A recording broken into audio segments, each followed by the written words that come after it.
Hey everyone, my name's Tyler Spear. I'm the driver of the Georgia Outlaw Top Alcohol Hydro boat. Wanted to take a little bit of time and just talk about our 2023 season. I've had a lot of questions throughout the year, especially towards the end of the year, about what we've had go on, where we're at, and where we're going. So I figured I'd take a little bit of time and just recap our 2023 season and fill everybody in about 2024. So, of course, when we started out this year, we figured right out of the gate, we did relatively well, I thought, for the first race. It went A to B by the end of the weekend. I think the boat got up to maybe 130 miles an hour, 120, 30, 40, somewhere around there. But it went A to B. So we made strides, what I thought, very quickly. And throughout the first four races, the boat would always fire and went A to B, and we made some pretty good headway that way. After that, we went to Grove. We did some major changes, not motor-wise, but more of boat-related side, and learned a lot about these motors and what they want and where they want certain loads and not loads at. So we learned a ton. Randy Myers came out to Grove, gave us a little bit of assistance.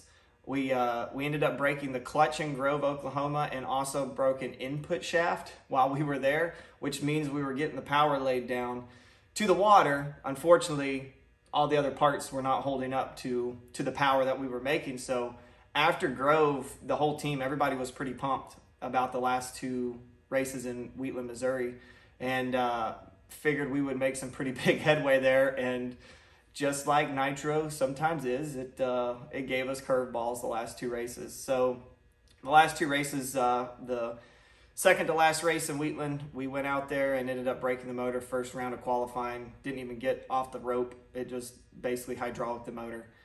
So we took it back, fixed everything. What we thought maybe probably was a cause from Grove that went into that Wheatland race, we soon found out that it wasn't. Thanks to CP Carrillo, they turned a set of pistons around faster than I've seen anybody turn a set of pistons around in the last 5 years for us.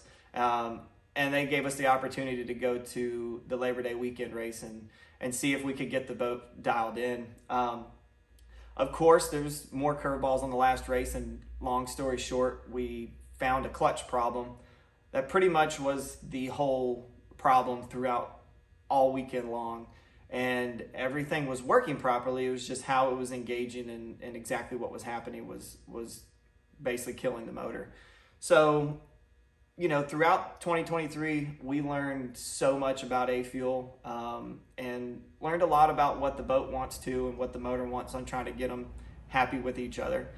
We knew this year was going to be a trying year and trying to get it figured out, and pretty much knew that the whole year was going to be challenging and probably wasn't going to be easy. Of course, when you start out the year as strongly as we did, we thought it was going to go way better than that.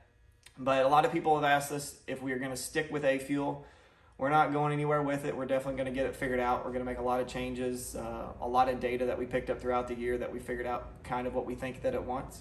So we're going to make some changes this winter to the boat, a little bit to the motor, and see if we can't get this thing to where it's a little bit happier with each other and come out in 2024 swinging. So look forward to seeing everybody there.